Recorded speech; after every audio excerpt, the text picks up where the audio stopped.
Meus irmãos, no livro de 2 Reis, capítulo 5, nós conhecemos a história de Naamã, que ele era um homem valente, um homem valoroso, mas eu estou aqui para falar a respeito dos dois defeitos que ele tinha. Naamã pode ser que ele tenha bem mais, mas além dele ser um homem valente, valoroso, no versículo primeiro fala sobre isso, né?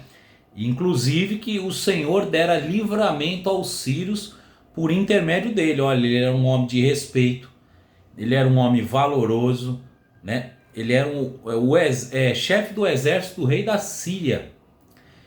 Porém, Naamã ele tinha dois defeitos, irmãos. Dois defeitos muito grandes que quase fizeram ele perder o milagre dele. Quais seriam esses dois defeitos? Você sabia que tem defeito na gente que fecha as portas pra gente?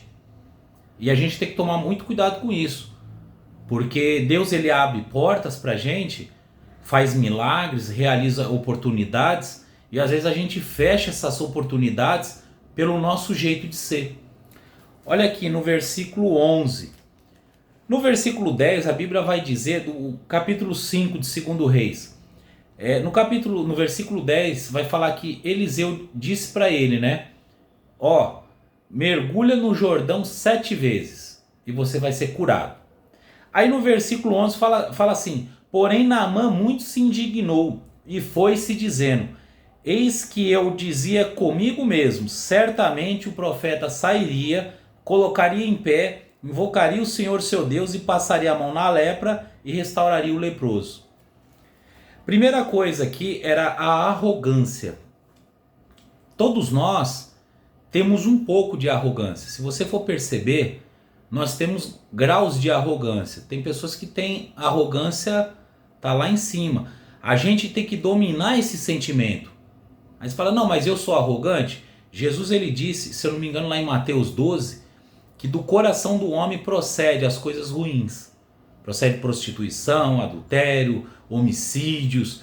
Então a nossa natureza humana, ela não é boa, né? Então todo ser humano tem, só que a gente tem que estar lutando contra ela. A gente tem que estar lutando, orando, clamando a Deus por misericórdia para não ser pessoa arrogante. E Naamã, ele era um pouco arrogante. E a arrogância, a Bíblia nos diz que a arrogância ela precede a ruína.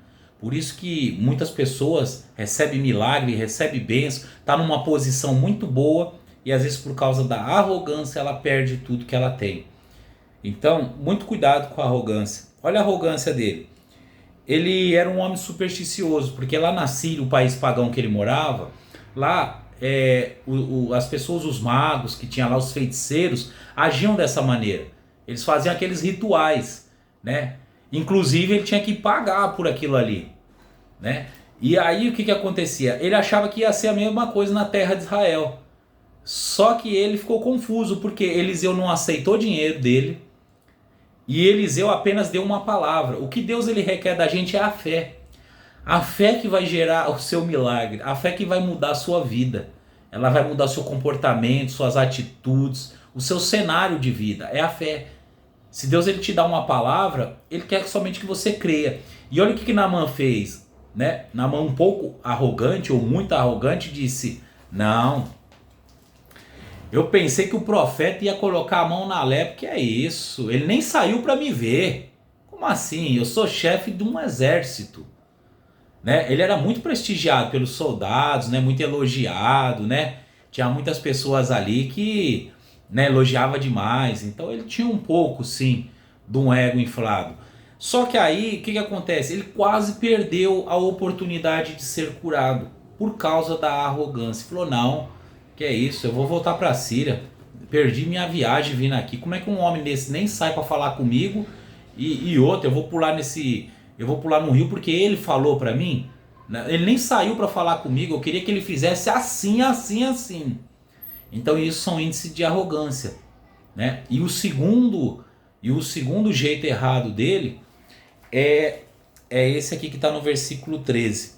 Porque logo depois dele usar essa expressão e querer voltar para a terra dele, ele disse assim no versículo 13, no 12, né? Não são porventura Abana e Farpar, os rios de Damasco, melhores do que todas as águas de Israel? Olha só, Naamã, ele era um homem que ostentava coisas boas. Ele ostentava demais. Ele falou assim, peraí, primeira coisa, esse homem me dá uma palavra através do servo dele, ele nem vem falar comigo, eu não aceito isso, arrogância. E a segunda coisa, peraí, lá em Damasco, o nome dos rios era Abana e Farpar, eram os dois rios de Damasco. Ele falou, e ainda é melhor do que qualquer água que tem aqui em Israel. Ele falou, eu não entro aí de jeito nenhum. É tipo aquela pessoa lá, né? Se for pra mim usar um tênis, tem que ser aquele top. Tem que ser o da marca top, né? Se for pra mim usar uma camisa, tem que ser a do jacarezinho, né? É tipo mais ou menos isso, meu irmão. Vai entendendo aí. E aí, o que acontece? Naamã, infelizmente, ele era um homem que ostentava muito. Até porque ele estava numa posição elevada no meio da sociedade. Ele era chefe do exército. E por ser chefe do exército, a vida dele financeira era melhor do que muita gente lá. Provavelmente ele só estava abaixo do rei e dos ministros do rei. Porque ele ostentava uma vida boa. Então ele falou, o quê? Em vez dele mandar eu ir lá no rio de Abana e Farpar, se fosse lá eu até pularia lá. Isso aí é ostentação. E a ostentação também tem derrubado a vida de muita gente. Porque muita gente, ao invés de usar o seu salário para coisas boas, usa para ostentar. E está sempre com uma vida endividada, culpando o devorador, culpando Deus pelos problemas que ela tem na vida. Mas ela não vê que ela está ostentando muito.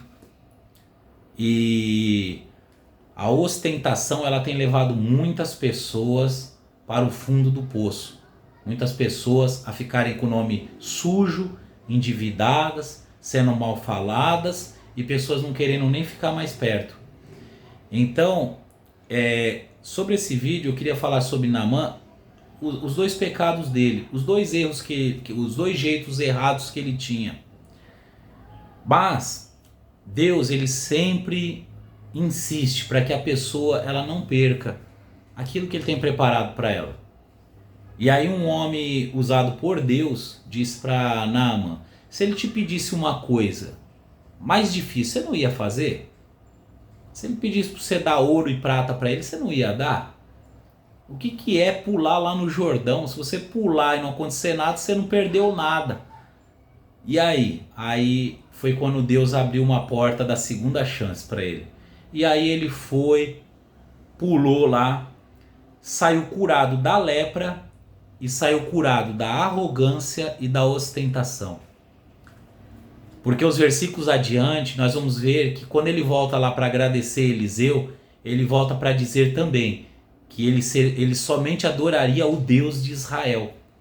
E olha só como a ostentação dele acabou também. Junto com a lepra foi embora a arrogância e a ostentação. Esse vídeo está um pouco longo, mas meu irmão, fique até o final. Porque Naamã, ele voltou para a terra dele, ele ainda disse para Eliseu, eu vou pegar aqui um carro aqui, vou levar aqui terra de Israel para lá. Porque eu só vou oferecer mesmo adoração ao Deus de Israel. Talvez ele levou aquela terra para colocar lá no quintal dele, e toda vez que ele ia adorar a Deus lá, o Deus de Israel, ele se prostrava em cima daquela terra que ele levou. Para mostrar em ato de humilhação que ele se arrependeu do jeito que ele estava agindo. Porque Deus, para fazer um milagre na vida de uma pessoa, usa coisas simples. Às vezes é a gente que está com um pouco de arrogância, né, e ostentação e achar, não vou usar isso aí não. Não, que é isso? Eu não vou ir naquela igreja lá, não vou pregar naquela igreja lá não. Ó, igreja pequenininha daquela, mas às vezes naquela igreja pequenininha é onde que Deus vai fazer um milagre acontecer na sua vida. Às vezes é nas coisas simples que Deus ele vai fazer grandes coisas acontecer na sua vida. Então, a humildade, ela precede a honra, né? Ela precede a honra, a humildade. Mas a arrogância, ela precede a ruína. Então, Naamã, ele não saiu só curado da lepra lá do Rio Jordão, mas ele saiu curado também da arrogância e também da ostentação. Que Deus te abençoe, você que ficou comigo até o fim. Deus que possa abençoar a sua vida grandemente e te abra e te amplie a visão para entender os mistérios dele, em nome de Jesus.